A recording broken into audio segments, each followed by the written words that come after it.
Nigeria, by extension Africa, battles a growing youthful population, and with little or no meaningful engagement, leaves a ticking time bomb on our hands.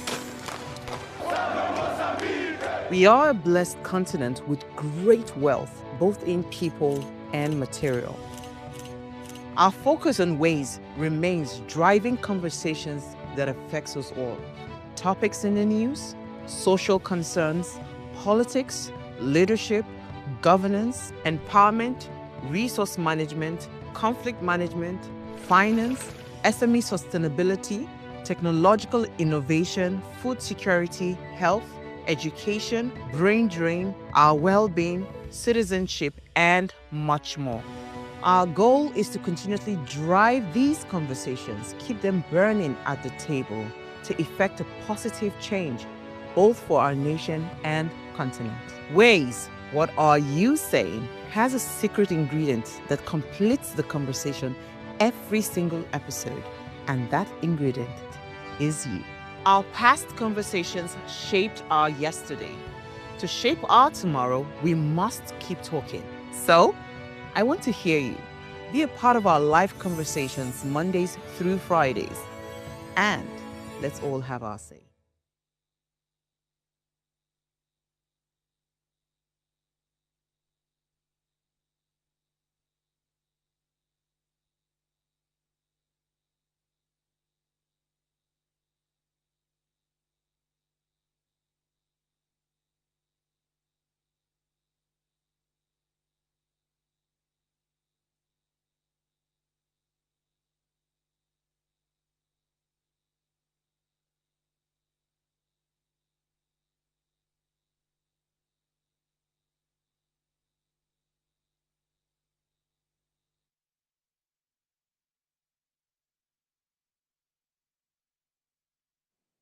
Nigeria faces a crisis far deeper than poverty, insecurity, or corruption.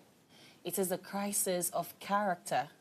We demand honesty from our leaders, yet dishonesty thrives in our markets, our offices, and even in our homes. We want accountability in government, yet many of us cut corners the moment no one is watching. You see, true patriotism is not tested by how loudly you sing the anthem or how fiercely you wave the Nigerian flag. It is revealed in the quiet discipline of obeying the law, treating others with fairness, and putting the nation above selfish gain. It's another episode on your favorite primetime show, Ways. My name is Chioma Kalu, and today's discussion centers on patriotism. Do we as Nigerians practice what we preach, or we're simply reflecting the failures we condemn in leadership? Remember, Ways is all about you, and you are the why in Ways. So be a part of the conversation every single day. Add your voice to the discussion, and head onto our YouTube channel at Official Upgrade TV. Hit the like button, the subscribe button, share, and invite your friends to join the show. Now, when I open the phone lines, I would really want to hear your say on this topic. And as always on the show, we ponder on a quote for each day. And today's quote says, "How we treat the weakest amongst us defines the true spirit of our nation." This quote was by Hubert H. Humphrey. Now, we'll get into this much later, but first, we'll go on a break. And when I come back, we'll go through my news interest for the day. Don't go away.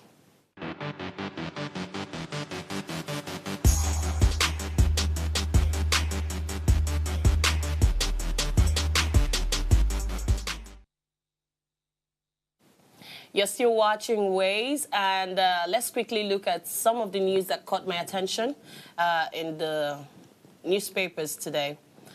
Cholera crisis deepens across 34 states due to floods and lack of potable water. Nigeria's cholera crisis is deepening as flooding and other factors spread the deadly disease to 34 states, killing 86 people and infecting over 3,000 by June. With 80,000 children at risk and water prices soaring, millions are forced to drink contaminated water, perpetuating a vicious cycle of poverty and preventable death.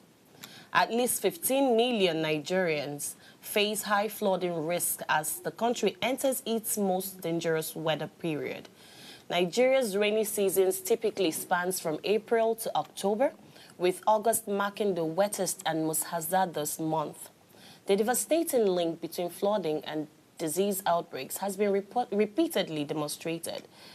Reporting on the 2022 devastating flooding in Nigeria, UNICEF noted cases of diarrhea and waterborne diseases, respiratory infection, and skin diseases have already been on the rise. In the northeastern states of Borno, Adamawa, and Yobe alone, a total of 7,485 cases of cholera and 319 associated deaths were reported as of 12th October 2022. Now, this year's flooding has already claimed hundreds of lives across multiple states. In May, the catastrophic flooding in Mokwa, Niger State, killed over 150 people and displaced thousands. Rivers State also recorded at least 25 deaths following landslides and flash floods in Okrika, while severe flooding has battered Ogun and Gombe State. You know, it's really sad when Nigerians, we still battle with the effect of flooding. Yes, flooding is a natural disaster, but you know, it is possible, it is avoidable to, the effects of this flooding now. We can curb it. How can we curb these effects? You know, when we have a very good urban planning in the nation, when we have a good dam management, you know, all of these things, drainage systems, considering it while building, I feel like in 2025, we shouldn't be battling the effects of flooding the way we're battling with it right now. It's really saddening. Also, moving on, NCAA, phones must be switched off for takeoff and landing. The Nigerian Civil Aviation Authority has mandated that all mobile phones must be switched off during takeoff and landing of an aircraft in Nigeria, saying that the flight mode option is no longer acceptable. The Director General of the NCAA, Captain Chris Najomo, who issued the directive after emergency meeting of the National Civil Aviation Security Committee and stakeholders meeting held in Abuja, he called for a deeper synergy between all aviation stakeholders to stem unruly passengers' behavior and safety. He stated, to avoid ambiguity and confusion, all mobile phones and other electric devices should be switched off during the critical stage of flight on all Nigerian airlines. No flight modes any longer. Najomo, however, directed airline operators in Nigeria to amend their manuals to reflect the requirements and submit them to the NCAA for approval. He called on the crew members of the airline to communicate the directive to the passengers, saying that it behoves on the passengers to comply with the crew instructions. I mean, we are all conversant with the Comfort Emerson's situation that happened, I think a week ago, right, where they said, oh, put off your phone. This one said, oh, it's on flight mode, and you know, all of the chaos that came out of that situation. So the NCAA Director General is saying, you know what, no more case of flight mode and all of that. Put it off. And I don't think it should be a big deal, really. I think, like I said earlier, these things can be avoided. Turn it off. And nobody's saying your phone should be off throughout the journey. You can, I mean, it's in your jurisdiction to put it on when, you know, the takeoff and landing processes have been done. There's no need for any rancor. Obey the simple instructions to avoid drama, right? This is Nigeria. Anyway, moving on my last story of interest, groups call for independent selection of INEC boss. As the end of the tenure of the national chairman of the Independent National Electoral Commission, INEC, Mahmoud Yakubu, approaches, pro-democracy groups comprising the Women's Rights Advancement and Protection Alternative and the African Center for Leadership, Strategy and Development have urged President Bola Ahmed Tinubu to allow an independent panel to select his successor through a transparent, merit-based and competitive process. The groups have The groups gave this advice during the public presentation of 3 key outputs from its civic space, poverty, and elections project to ensure trust in INEC ahead of 2027 elections.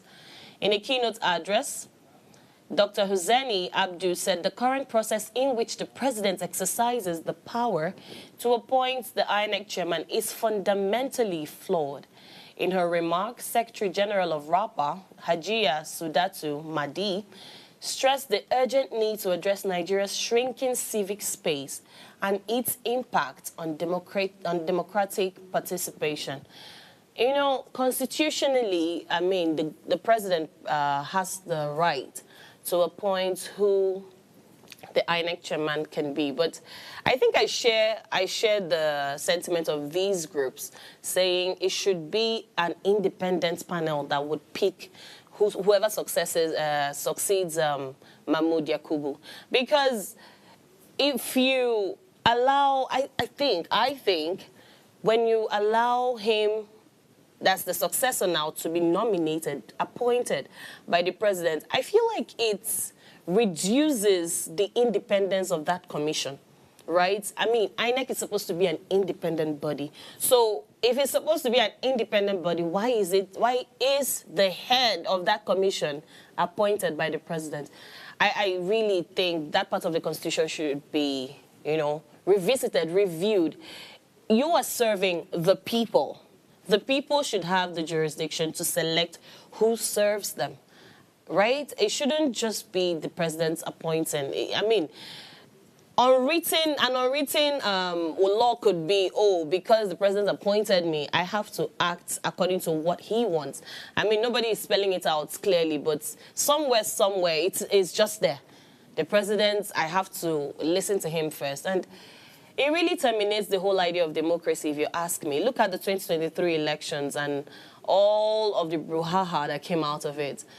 Some people are still in court challenging the result of that election 2 years into office, right? A lot of people still believe that that election was not free and fair. A lot of people were disappointed by the outcome. And I feel like these things can be curbed if we have the leverage to select who our INEC chairman is. But, I mean, that's a thought that I think should be put into consideration. All right, so moving on, we'll go on a short break. And when we come back, we'll dive right into our topic for tonight. Stay with me.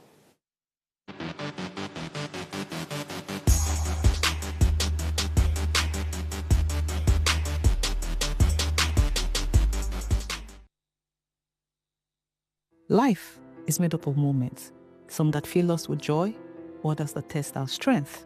Welcome to Heartlines. This is our space to explore the highs and lows of human connection, the love, the heartbreak, and resilience that shapes our life. From relationships to friendships, parenting to partnerships, and so much more. Every week, we share stories and conversations that define us, navigating love, separations, the struggles of parenting, dealing with anxiety and managing the pressures and stress of life. Real conversations that bring us closer, helping us heal, grow, and connect.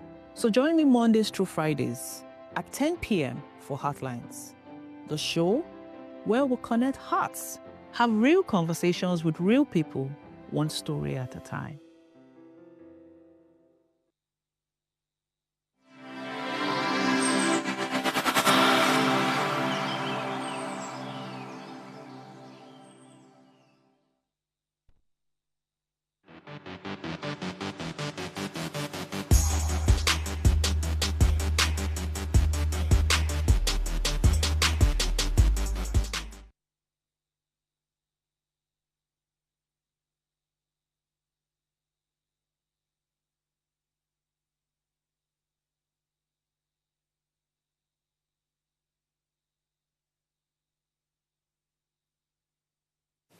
Thank you for staying tuned. If you're just tuning in, today's discussion centers on patriotism.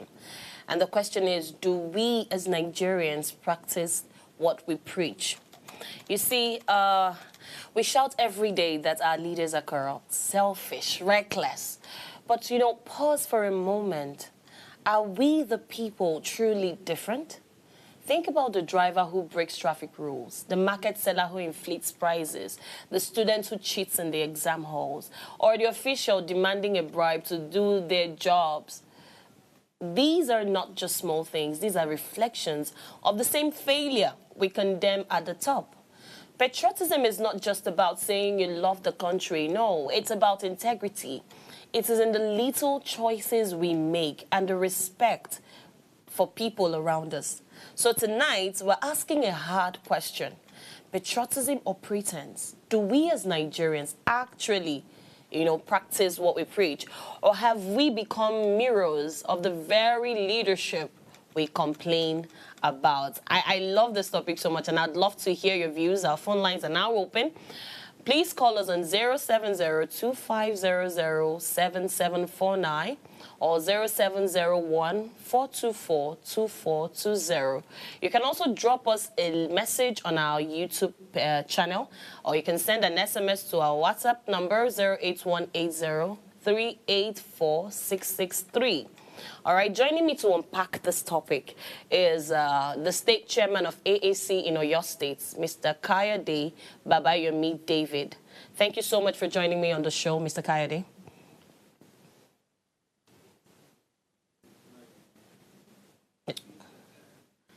So your mic is muted. I can't hear you. Oh, sorry. Good evening, and thanks for having me this evening. All right. Thank you so much for being with us. So, first of all, I want us to start the conversation this way. What is patriotism to you? And do you think Nigerians are really patriotic? Well, let me start from, do I think maybe Nigerians are really patriotic? It's, when we are talking about patriotism in Nigeria, socially, we can see it from two sides. It has like two coins. Especially whereby Nigerians are there as a people in a country, putting all what it takes, struggling, even obeying the laws. But what do we have to say about those people who makes the laws as well? Those are the areas that needs to be questioned. Well, I can tell you, when we're talking about patriotism, Nigerians are patriot people. But the question is that, is the country itself, are they getting something in return for being patriots? We need to start from there before we start moving to the personal view of it, because we can also discuss patriotism from self-view, personal view. I can tell you that a lot of Nigerians, when it comes to obeying the law, obeying the rule, yes, something have the fear, the conscience, and why some don't care any longer that the people that are even making the law, what have they done? Are they not the set of people flouting the order as well? You see a situation whereby, let's take from instance, ATM, all these ATM centers. You see people queuing. Suddenly, one will come with an escort and say, "Oh, clear the road for me. I want to get money." These are where all these, these are situations, little areas where we need to, take a look at this. And when we are talking about pretense, I can tell you, human being pretends a lot. And that's how you see the crops of politicians we have in the country today. When they are campaigning, you see them going everywhere, but eating corn on the roadside, telling what they will not fulfill, coming to tell the Nigerians that, no, I'm the best thing that might happen, that will happen to you after Jesus or Prophet Muhammad, sallallahu alaihi wasallam. They will come and tell you different stories. But after getting there, you discover that lies, and lies. And by the time they get there, Nigerian people, they are yet to activate, the button of, they are yet to activate, the button of fighting back. Let me put it that way. Yes, their consciousness is not enough, to fight back. In fact, to ask for credibility, to ask for accountability from people that they elect. That's why you see them doing anyhow. A situation whereby we elect a governor and the governor has failed to perform. Why can't we call him out? Why can't we, mount prayer on him to do the right thing? Go to Ekiti. In fact, if you criticize the governor of Ekiti today, people in Ekiti will be the one to say, no, keep quiet. This man is trying. Of which the road that leads to their house is bad, though. The road that leads to their city, has been fully, eroded, though. So all these issues, those are the things that come together. And when we are talking about patriotism, I can tell you, Nigerians are patriotic enough, but when you've been patriotic for a long time, when you are a patriot citizen, what do you get in return as a patriotic citizen of a country? Those are the issues. Because when people come and tell you that we are trying to help you to ensure that you have a seamless process in getting some things done, they come with different stories. And I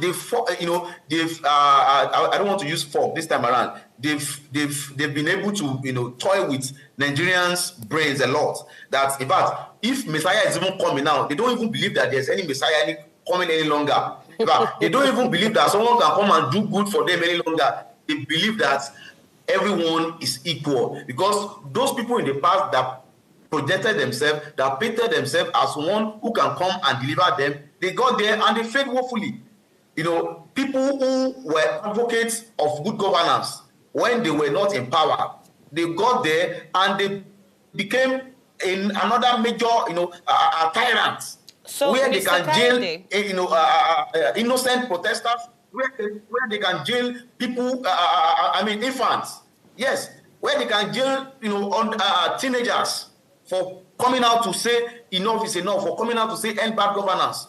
These are the issues. So when people are patriotic enough and they are trying to cope with the system, when they find out that they get nothing, in return, that is where pretense, and that is where people seems not to care any longer. But I can tell you, a lot of Nigerian people like me, like you, we still care about the state of things, but it's just that the figure is much more than what we are expecting. Okay, sir, I hear you. And I think what I hear is, as much as Nigerians are patriotic, their patriotism have moved from the place of true love for country to a place of survival. Is that your point? Definitely. Okay.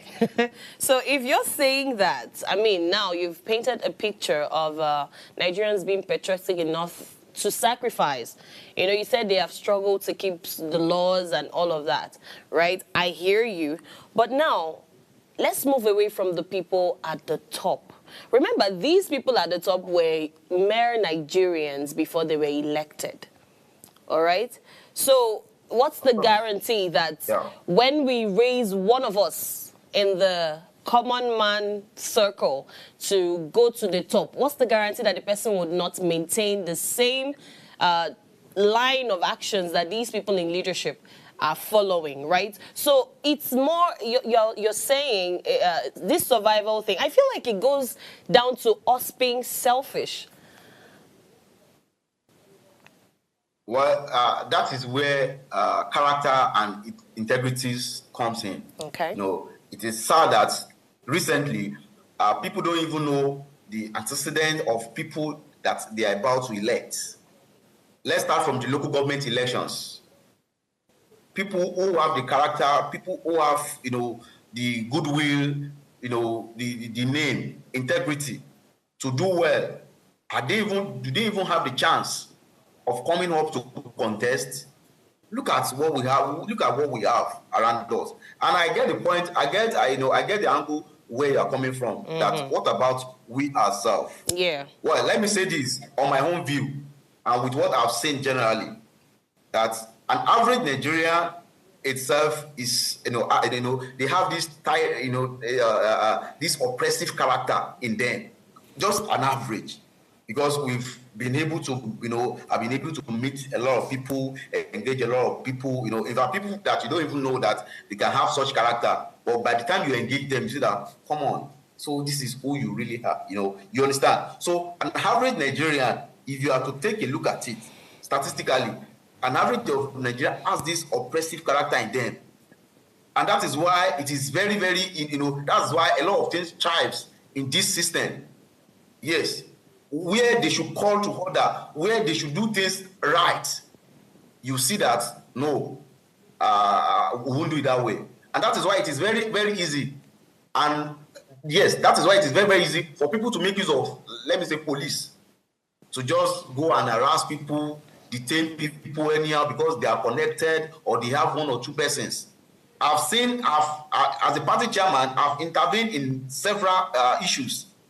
Police brutality, EFCC, and you find out that when you get to the root of the matter, the person that came to report came solely to report because she or he knows someone at that very place so that they can help him or her to punish the person he came to report. You see a situation whereby people don't tend to go to court. They believe that when they have issues with you, they can go and hire talks. They can go and bring army. Yeah. They can go and call police. That's why I said an average number of the Nigerian people has this oppressive character in them. So it will be very, very difficult. Even though when we are blaming the government as well, we also have some duties, some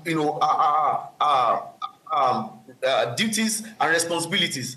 And let's take, for instance, the government say don't drop refuse by the roadside. Yeah. Some people believe that what's my business? Why are they there to arrest me or apprehend me at that moment? Some people have this that kind of mindset, and that is why I said it is personal, and that's why I come to conclusion that 50, like average of Nigerian people have this same character. So when we are blaming the government as well, we also talk about the people. They are the government. They are there. They are not looking after us. They are only looking after themselves. So they are doing what they like. Let me also do what I like. But I believe if the government are upright, if the government are doing the right thing and as expected, I can tell you it will change a lot of people. Yes. Okay. When they tell you that don't cross the road, go and use the flyover, and the government provided flyover, automatically, if you were caught crossing that kind of road without making use of the flyover, you will be arrested, and the court will take its place. So when we are saying our own personal self, I can tell you, on my own view, that average of Nigerian people, they have this oppressive character in them, and it speaks a lot when you meet some people outside and you see how they behave, how they are forming mini tyrants. Look at how people arrest people criticizing them today. They interpret whatever they want to interpret for themselves. That okay, and some instance, you might even be calling them out for the right thing, but they interpret it badly. That you are blackmailing them, you are doing this, you are spoiling their name, all and all. But they won't go to the court. Yeah. They would rather use police or whatever who they know to oppress, and that's why they keep going with it. And I hope we're out of it one day. All right, Mr. Kayode.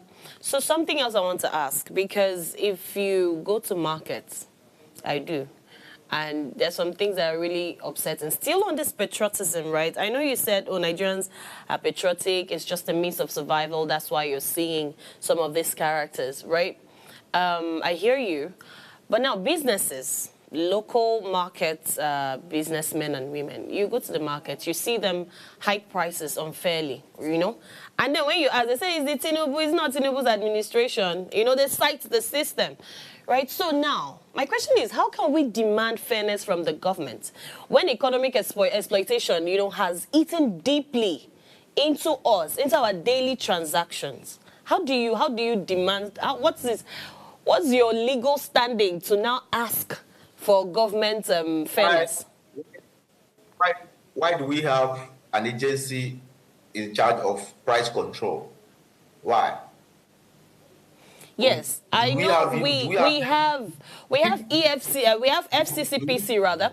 We have FCCPC that regulates all of these things, that checks, all of this. But I've never seen a situation where FCCPC personnel are inside the local markets, Balogu markets, island markets. These are the places where the common man shop.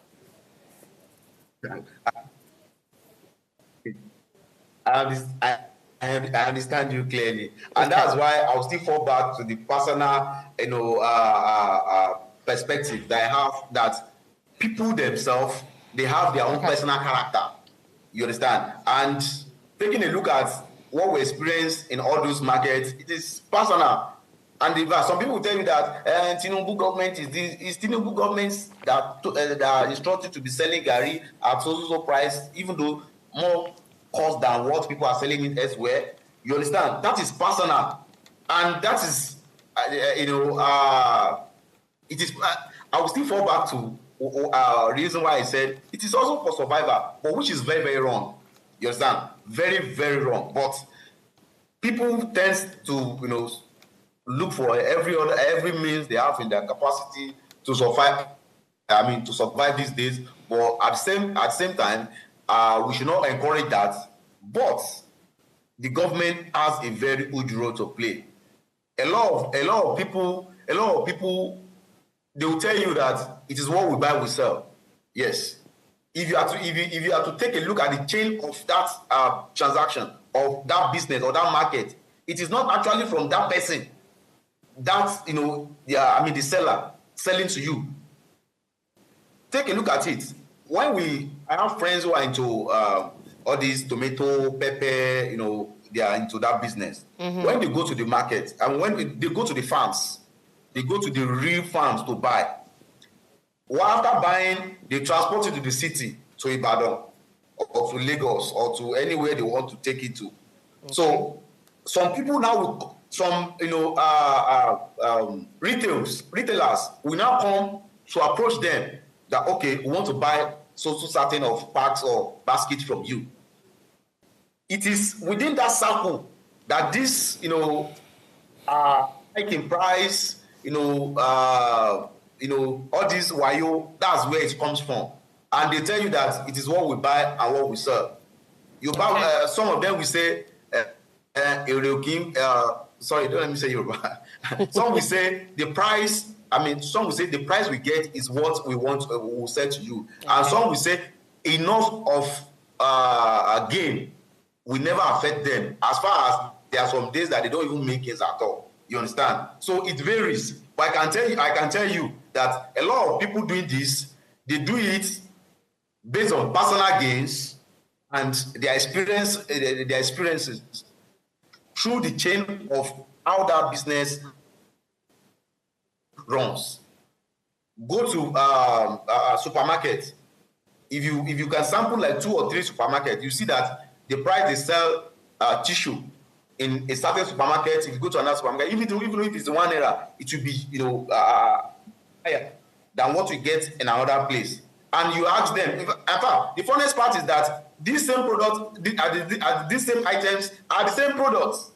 Right. They are the same product that you can get anywhere, but they will tell you that no, it is what we get and that's what we are selling. Some people will tell you that what about all this, the lights, the preservations, all and all. They attribute so many things to this, and we are still the people. The people who are at the receiving end. At the receiving end. It is what it is. Okay. All right. We'll go on a short break. Of course. And when we come back, we'll share more insights. Don't go anywhere.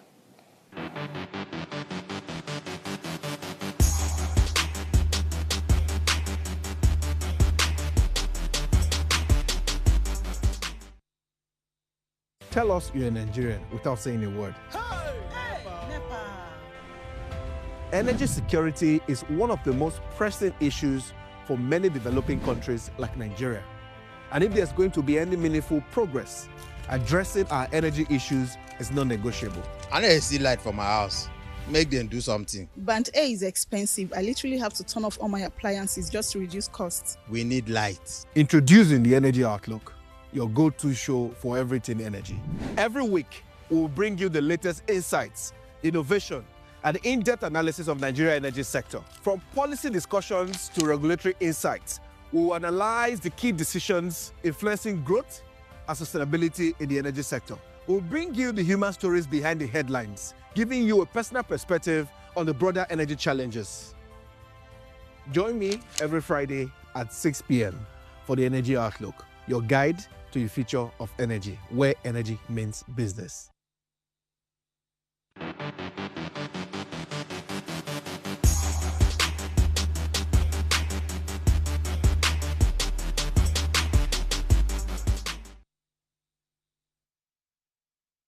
Thank you for staying tuned. And if you're just joining, today's conversation centers on patriotism and pretense. You know, do we as Nigerians practice what we preach, or we are just mirroring the same leadership that we complain about? And with me on the show is Mr. Kayode.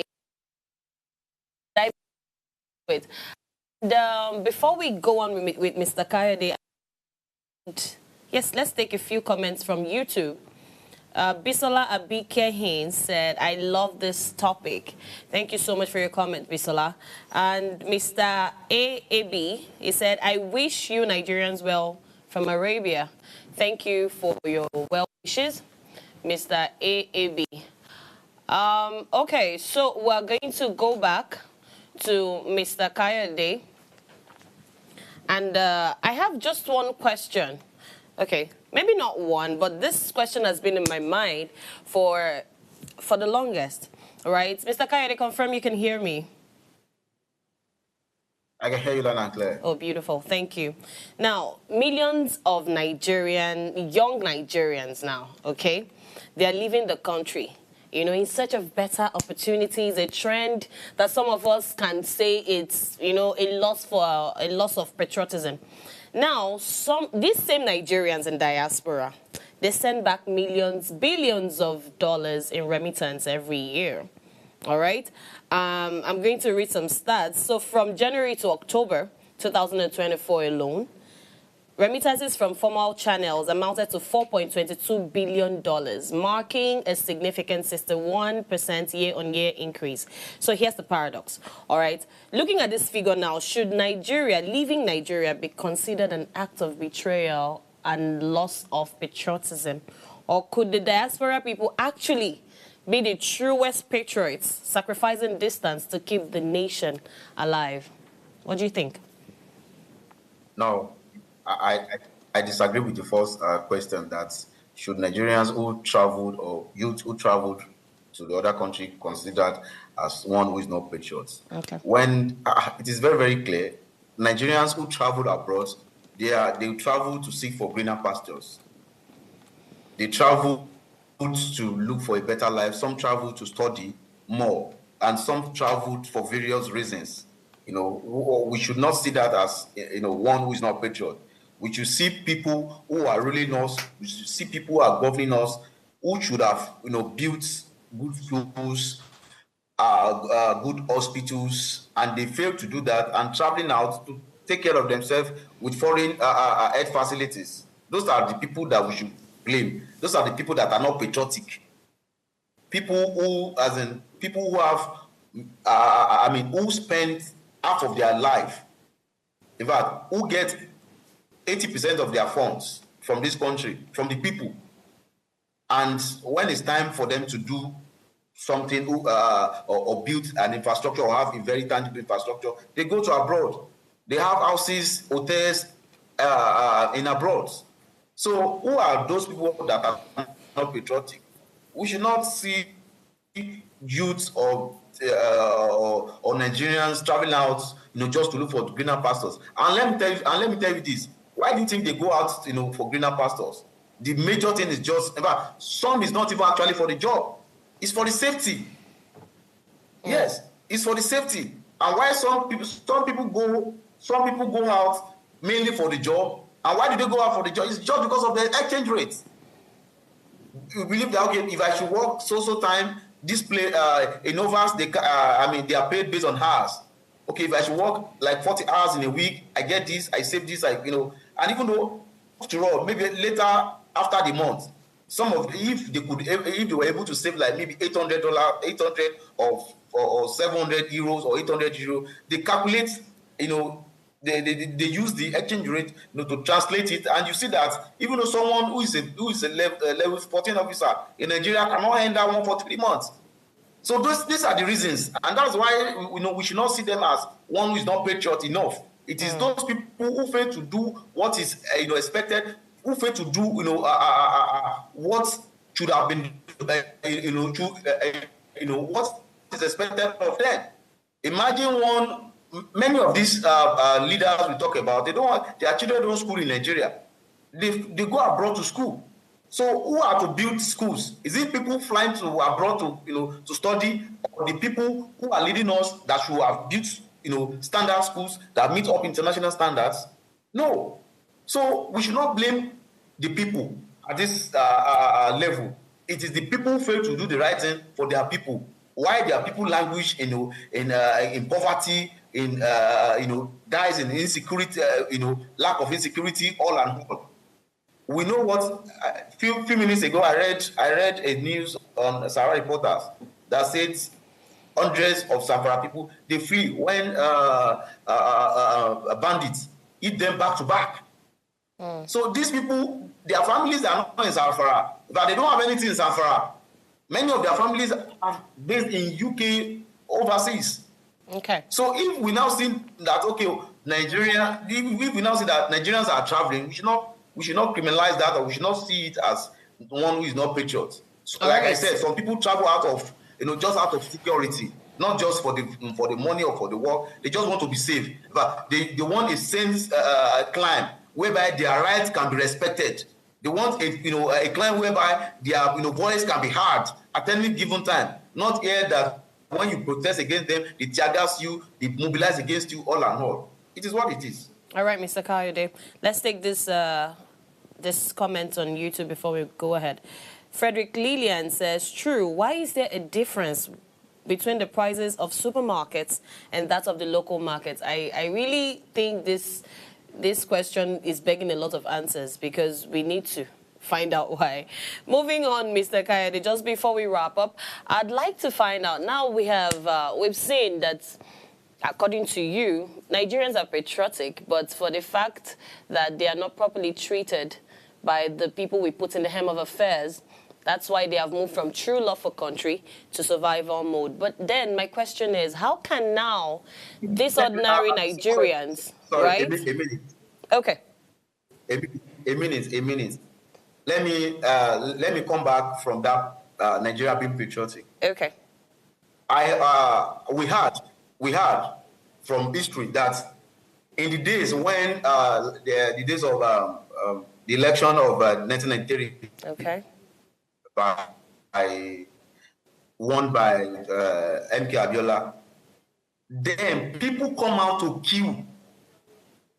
People come out early as possible. We have that our parents come out early as possible to queue to vote, and then nothing like buying of votes, this and that. But now today, because they felt that those days they still get little things.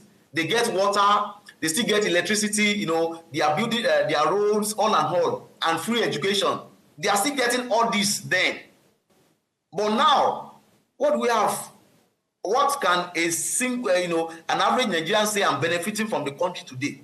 Okay. Even if you are not careful, you'll be locked up by someone who you actually criticize. So let's go.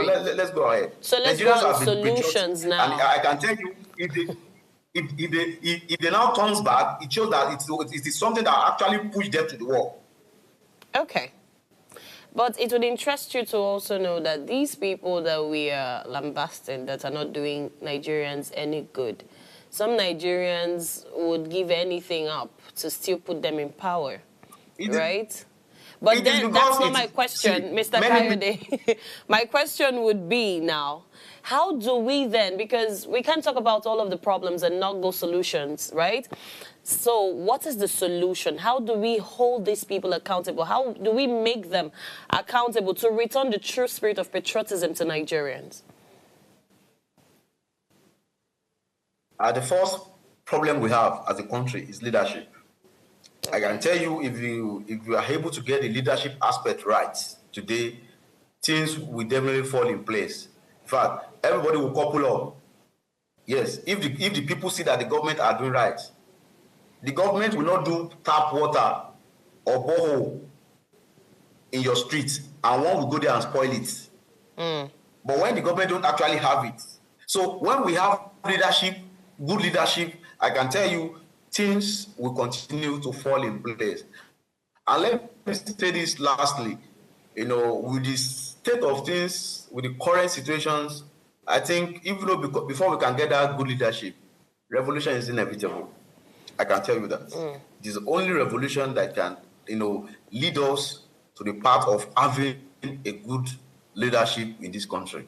Not all these elections by PDP and APC where they buy votes, 13,000 naira, where they militarize the whole process, where they rig figures, where they snatch ballot boxes, all and all. This, we can't get a good leadership through the process. It's only when we have revolution that can lead us, to a path where we can have a good leader.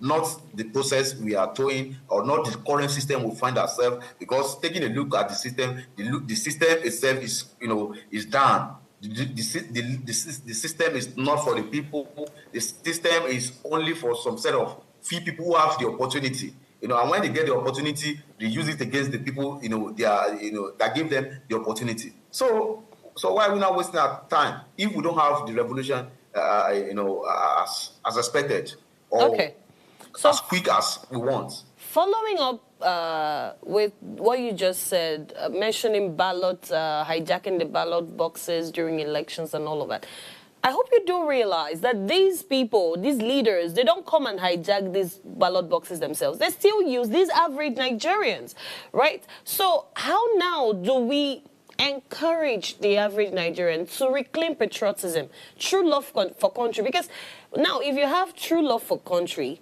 you're not going to avail yourself as a tool for these impunities that go on in the country. How do we reclaim this patriotism as an average Nigerian, rather than just having patriotism as a sentimental idea? When we talk about politicians making use of thugs, or the Nigerian people, or few of the thugs, to hijack ballot boxes, it's as a result of the poverty. It is as a result of the poverty also that leads people to getting 10,000 naira, selling their votes, vote inducement, all and all. It is poverty. Someone earning good will not volunteer himself to go and snatch ballot box. Someone who is living well, let's even say average, will not volunteer himself or herself to go and snatch ballots. It is because of the poverty. And that's why you see voter apathy these days everywhere. People don't actually turn out again. I can tell you, out of the people that turns out, to vote, 70% are out for the money. It is only the 30% who have the conscience and say, okay, they just want to perform or exercise their right, that left, which is the 30%. So they know what they are doing. Why they, reason why they want to, ensure that poverty happens to be the order of the day. When they, weaponize poverty on every household, then we'll see who will have the strength to fight. Then we'll see who will have the strength to fight for their rights. And it is very, very sad. Seeing people on the day of election, you see them hanging around 1, 2, or 3, putting books. If they don't share the money at that very spot, you see them collecting it later. Because that very day, it is a free day, holiday. And they will tell you that come and vote for us and get 10,000 naira. For someone who has not eat, for someone who has nothing in his kitchen or cupboard to eat later in the day. In fact, let me even say this. It has even come to it has come to an extent that people don't even have the money to go and fight for themselves. People don't have the money to go, to a center to make up reports or complaints on what happened to them, on injustice, on them. They don't have the money. It's to let you know, how difficult, to let you know the level of the poverty that has been weaponized on the Nigerian people. So people are living in abject poverty. We don't, in fact, the larger percentage of the Nigerian people, they are in poverty as we speak, because the economy has even worsened to an extent that people cannot even to eat a square meal a day. It's very, very difficult. And that's why you see people engaging in different things just to, just for survival. So they believe that it is only that poverty that can get them what they actually want. And those guys, they are mobilizing. Don't forget, these people, they also know what they are doing as well. We met a lot of them on protest. Sometimes they mobilize, talks against us. You later in the day, when you see them, they'll tell you that it is because we don't have this, we don't have that. And that is why we need to continue to conscientize them. It is very important for us, to continue to educate them and let them know that it is still wrong, even if you are hungry. Don't let them use you against the people that are for you, or people fighting for you. So we can't talk this round and take out poverty. Poverty is the major issue here, and that's why you see them, going around, doing what they like. They believe that once they have the money, In fact, how they do these elections these days? I'm a party leader, and I know how they do this election very well. They calculate the numbers of votes they intend to have. They project the numbers of voters that are coming out, and they say, okay, if we can get so number, let's say 25,000 votes, they will now calculate that 25,000 votes, 10,000 times 25,000. They know the budget they roll out on election days, and that's why you see them coming out say, in fact, they don't even campaign. Okay. If you visit or you experience where they are campaigning, they don't have something reasonable, tangible to tell the people. It is still the same stories. And that's why we keep telling them that the only alternative is the African National Congress, AAC. That is the only alternative, to good governance, to good leadership, and our people's welfare. Thank you so much, Mr. Kayode Babayomi. We thank you for being on the show and sharing your insights. Thank you so much. So moving on, I think I agree with Mr. Kayode. Poverty has been weaponized in our nation, and so a lot of people don't seem to have another option than to be used as tools for all of these things going on in our nation. But then again, I believe a sensitization, a cleansing, an overhaul, a mind shift is going to really help us in this nation, especially looking ahead in the coming election in 2027. Anyway, so Nigerians, I would say, are among the most patriotic people in the world. We love the country fiercely. But you see, patriotism isn't just about what we expect from leaders. It's about what we give to each other. So let's not let bad leadership define us. Instead of acting like those we criticize, let's choose to act better. Because real patriotism is not only about demanding change. It is about being the change yourself. Thank you so much for watching the shows. There's still ways prime time. And before you go, do ensure to subscribe to our YouTube channel at Official Upgrade TV. You can interact with us further, drop a comment, and most importantly, follow us on all our social media engagements. And remember to like, share, comment, and invite your friends and family to watch and follow us. If you missed the quotes earlier, here it is. How we treat the weakest among us defines the true spirit of our nation. And this was said by Hubert H. Humphrey. And until tomorrow, enjoy the rest of your evening. Bye-bye.